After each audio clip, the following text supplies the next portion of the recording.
Nick, and I'm Matt, and we're insufficient. Bro, still throws me off. It's so weird because I'm looking at the camera and I can almost see your mouth move. I almost did, actually. I know. Because I'm so used to it. It's weird. And it's going away tomorrow. Probably. Yeah. Probably. Yeah, just do the fade. I was trying to do that. I know. Just only do the fade. Jesus, you're unbuttoning? Dude, I'm chilling. It's this day in fucking Phish Tory. Oh, shit. Which, by the way, we patented that or trademarked it. So if anybody else tries to do Phish Tory as two different words, you can't. Can't do it. That's ours. Yeah, we're going to make money off you now. Hey, listen. So we're trying to get, obviously more people on to do some interviews with and things like that.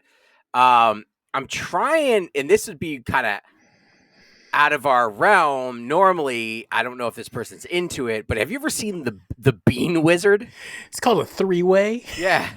It's called Menage a Trois. Tell me more. Yeah. You ever seen the Bean Wizard? No, what's the Bean Wizard? I definitely have sent you. It's that fat guy that goes, You've seen him. He's like, you're riding some beans. I've showed him to you. But does he want to come on the show? I want him to come on the show. I don't know if he wants to come on. Probably not. You want him to want us. Dude has, number one, I think he's from Western Mass. He's got 2.3 million followers on TikTok. He's got 500,000 followers on Instagram. I don't want him for the followers. I want him because he's cool. And he's up our alley, dude. Whether he's into Phish, I don't know. I told him, I already wrote to him, I was like, I don't know if you're into Phish. It doesn't matter. I want you on the show.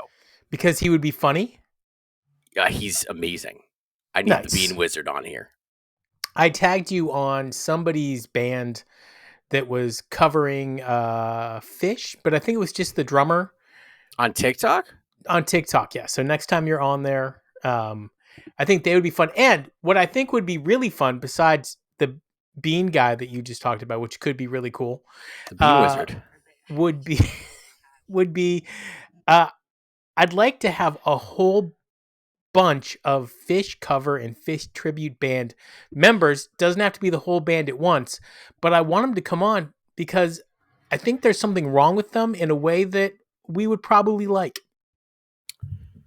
I don't know. All right. I don't know. I'm not sure. I don't know. Yeah, let me tell you, the first rule of comedy improv is you always say yes. All right, here we're going. This day in Phish Tory, Penn State University, 4/8/1994. You got the date right. It wasn't Penn State? No, you got the date right. That's good. Yeah. Last week, you got the date wrong. We don't need to rehash that shit, man. All right. It's not necessary. You didn't let me talk about famous birthdays. Oh, okay. Yep, do that. So it's May 8th, and I've got 3. If you can guess the last one, who is only 2 months older than me, it's crazy. Number 1 is Harry S. Truman. He was president. You probably heard of him. Number 2 is our buddy David Attenborough, who's going to be 99. 99. I love David Attenborough. Yeah, he's fucking chilling. And the last one is Enrique Iglesias. And we're going to pause because I'm going to tell the story. So I won tickets to one of those early Jingle Balls, not the ones that took place in a stadium, the one that took place in a nightclub. Gross. Have I told this story on our No, go ahead. Okay. No, I don't think so. Who's going to be there? The You Oughta Know girl. What's her name? Alanis Morissette. Smash Mouth is the headliner. Jewel is there. I know. I mean, dude, it's in the early 90s, right? Maybe 96, 97. So These people are all super famous. And literally, it's the smallest room you've ever been in. Anyway, Enrique's there. Jewel was the best out of everything. With his mole. He comes out on stage, and the first thing he does is he chucks this water bottle. I don't know who he is. He chucks his water bottle into the audience and starts singing La Bamba, right? Which did the water bottle hit somebody's head? It almost took out the guy at the soundboard. Yeah, right? that's awesome. But this is the interesting part. women started fighting over it on the floor. There was only like 500 or 600 people. He was a big deal. Okay, it gets better. So then he invites this woman up onto stage with him, and he starts singing her a song this close to her face. When I tell you that I thought she was either going to die or something else that sounds like die, it was the craziest thing ever. Cry? Yes, cry. You could have said that. That's okay. I could have, but I didn't want to. And I was going for the shakes. If you were like dumb, something that rhymes with dumb. Yeah, it could have been something that rhymes with dumb. Yeah, too. It was so dumb, but it kind of rhymes with dumb too. So anyway, ever since then, I don't know any of his music except for La Bamba, which I know he didn't write. He didn't write Huge that fan. at all. Huge fan of this guy. And he's a 75er. 1975ers rule the world. Only in their mind. And so going back to the show. I hit the birthday song and it didn't play. Don't. This is horrible. 4/8/1994, Penn State University. If you are to listen to the song, this is not on the Phish app, of course. This one was harder for us to find than normal. You will have to go on the re-listen app, and it is not a great recording. So, kind of stinks, but you get the gist of everything. You're not going to get the low end, unfortunately, in this recording. But opening up with a... I had a dog. His name was... Jim. Great song. Great opener. 1994. We're in Texas, by the way. I don't know. I think you're doing 4/8 and we're doing 5/8. So that's okay. No, it's the back. That's right. What am I it's the doing? Backyard. No. We're in Bee Cave, Texas. Sound check is Loving Cup. I'm sorry. It's Maze. It's Maze, you son of a bitch. 5/8. Yeah. Okay, just type in. Did I do 4/8? Just type in 5/8/94. Okay, it's in Texas, which is a state in America. The town is called Bee Cave, and the venue is called the Backyard. Yeah, you're such a bastard. And I listened to this, and I don't want to hear it. I don't want to hear it. All right? I can't believe I gave you credit for getting the date right in the intro, and why you did did no? not. I didn't. Oh, bless you. Bless you. Jesus. Do you want to say hi? Is that why you're here? Well, while Matt finds what he's looking for, my youngest, oldest, and only daughter will say hi. You don't have to come on. Hi. Hi. Good job. Okay. What did she say? I have no idea. She's like, Exactly. right? Sorry, everybody. 5/8/1994. The Backyard Bee Cave in Texas. Is that right? That is correct. And by the way, Bee Cave, what an amazing name for a town. Instead of behave. Hey, what happens in Bee Cave stays. All right. So I did listen to this as well. You sure? Yeah, positive. Again, all right. Not a great, not a great recording. Horrible recording. Sadly. Not everything can be soundboard. By the way, next week is soundboard, and next week's is from 2000, and we're going to talk about that after we talk about this. 2000 in general. That's right. Not about that show. That's right. All right. So the sound check was Lovin' Cup. Mm-hmm. Just the intro. Nelly Kane, they played twice. Why wouldn't you? Runaway Jim opening the show. Yeah. Great 94 Runaway Jim. This show did not stop. Is Runaway Jim better now or then? Runaway Jim, late 90s, early 2000s, Runaway Jim had its highlight. I'm going to say then. So good. It is great. So good. Coming up with a foam, super fucking tight. Super fucking tight. Yeah, really tight foam. Trey comes in really nicely. Just the whole thing killed. Axilla Part 2, baby. Yes, which is funny because I remember when we were going over it, the number of times they played this was really low. And this is one of like 3 or 4 times up until recent years that they had ever played it live. Was it? Mm-hmm. How many times did they play it live before this? I mean, well, so in 94, they played it a lot. But then in 95, they stopped playing it altogether. Okay. And then didn't play it until 2022. So then we get just a spectacular riff. It's so on point and so quick, and I love it. This is an unpopular opinion, but 25 riff for me, I feel like I'd rather hear Oblivion if I had to choose. Rift has been tough. Well, and it's also been played a lot. I do like a lot of their new stuff. I love 94 Rift. 2005, I like Oblivion. Because they've had like a year and a half, 2 years to really settle into the song at this point. Yep. And they're playing it at such a breakneck speed. And that's kind of how I want my riffs. I just want to be like just absolutely punched in the face with the speed Left of this for song. Dead on the side of the road. Then we get a Down with Disease early version, high energy, tight execution. And by the way, finished as usual. No, but you can't say that during this time.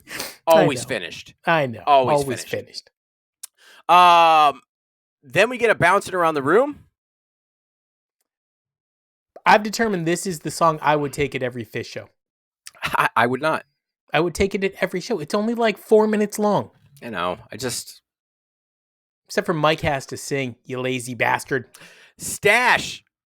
Dude, this Stash. I really love. They really, again, during this time, they really mess with the push and pull of the song. And they're really playing with that kind of even during just the lyrics getting very quiet, right? They don't really do that anymore. But throughout the whole song, that's what they do. And that allows the song to build its energy up. And then when it hits that peak, you're like, whoa. I like a fair amount of grab ass in my lyrics of Stash. Like when Trey says, I dangled my stash, and then holds it for as long as he can while also holding the guitar note. That's fun. I like when he's dangled my stash. He's like, my stash be dangling. You think that's his junk? Yeah, always thought so. Me too. Wrapping it up with the Squirming Coil. And man, does Paige come out with just a beautiful part in it. It's awesome. I thought you were going to take this opportunity to shit on Trey for being pasty white and tell him that maybe he needs to go catch a ray before summer tour. Oh, he does. He's pasty white. Pasty white, Trey. Whiter shade of pale. Yeah. A whiter shade of white. Quick break. Actually, a very quick break to the point where even Paige said, we're going to take a really quick break, which means that Paige has to take the quick break because he's the last person off the stage. Yeah, Mike, Trey, and Fishman, they're like taking a nap. Oh, they're done. Yeah. No, they're not. This is the time that they're By the way, partying. in 1994, part of the beautiful thing about the stage setup that is different now is when Paige exited, he had to walk across the entire stage by himself. He couldn't exit behind somebody else's rig or setup. So he did this long, slow walk and hammed it up. And the crowd is obviously going wild. And he's like trying to pretend like he doesn't love it. Oh, he loved it. He loves every bit of it. He loves it. They're addicted to that crowd, by the way. Dude, Paige. That's another reason they keep playing. If because you're they're addicted Honey Baked Ham, you need to sponsor Paige. Please, God. Or out like Bumblebee Tuna. Honey Baked, because he's such a ham. He's a ham, but he also loves that tuna. Dude, the way you said that. So wrong. All right, set to song 1. 2001 or also Sprach Zarathustra. Yeah, nice. Yeah, I think I threw an R in there. That didn't belong. I don't really like my 2001s from 94. Oh, I do. And I want it exactly where they put it. Set to song 1, strap in. I mean, it's great to do it, but it's not, it just doesn't, you gotta have the funk, man. I like the rock. I love the funk. It's made for funk. We need the rock. Run like an opener. Run like an opener. That's what they should call it if it's a set 2 opener. Run like an opener. Run like an opener. By the way, the time that he did Roll Like a Cantaloupe and then never again changed that part of the song. You got really to run like an antelope. Out of control. Great Run Like an Antelope. Such a good Run Like an Antelope. I don't know where they keep the jam charts, but I'm guessing this one made it on there. It did actually make the jam charts. You know it did. It did. Actually, it didn't, but good so for them. good. So good. Followed up with It's Ice. Solid. Tight. Complex. That's the way I want my It's Ice. I would take an It's Ice every show. I know you would. It's your favorite. I would. It is one of my favorite. Paige sings it like a weirdo. What you want is an It's Ice foam back to back. I wouldn't mind that. With a dinner in the movie. With a dinner in a movie Chaser. and a Harry Bowie. Oh, God. Dude, you would love a Harry Bowie. Hey, Nick, you think I get a Harry Bowie? Yo, dude, they gotta do that. We need to make a shirt called "Dude, Play Harry Bowie." Harry Bowie. It's a mixture of Harry Hood and David Bowie. Come on, man, that's fucking awesome. Do you know who Mel Blanc is? Yeah, he does the voices for Warner Brothers. Yeah. So, do you know who Hank Azaria is? Yes, he does the voices for The Simpsons. Simpsons. Yeah. So he's talking about Mel Blanc. I know. I saw it. It's so amazing because as a kid, I watched reruns of Bugs Bunny, and I remember when Bugs Bunny did an imitation of Daffy Duck as Bugs Bunny. I know. It's amazing. And the number of layers in there is so high that it is crazy that he can do that. However, Phish is the same way. They could play David Bowie like it was Harry Hood. I love that. And you would know that they were playing David Bowie like it was Harry Hood. What if they did that? See, that's another way for them to actually really step out is play some of these songs like they were other songs. So yes. a Cavern as a Julius. Yes. All right. So coming up is Fee. With the microphone. Without the microphone. Without the megaphone. Without it. Yeah. Julius, dude, this Julius is blazing hot. Don't take another step. By the way, that's a song you could do with Trombone Shorty. Just saying. You could. Followed up with a Cavern. So good. You Enjoy Myself. Okay, so this got Did a mission. You enjoy yourself? Yeah, it features a Mission Impossible and Shaft teases. Okay. No, I did not actually enjoy this. You Enjoy Myself. I didn't like it. 94, You Enjoy Myself. Not actually, no, that's not true. No, that's not true. Some of the best 94. Yeah. No, I'm not talking about the year. I'm talking about just this version. I didn't like it. Okay. I was like, this sucks. Really? Yeah, it just didn't take off. No Shafty for you? It was Shaft. No, Shaft, I know. Not Shafty. No Shafty for you.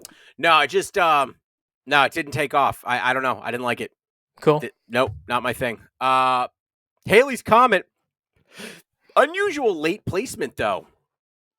But Too late in the show. A fun transition out of Yem.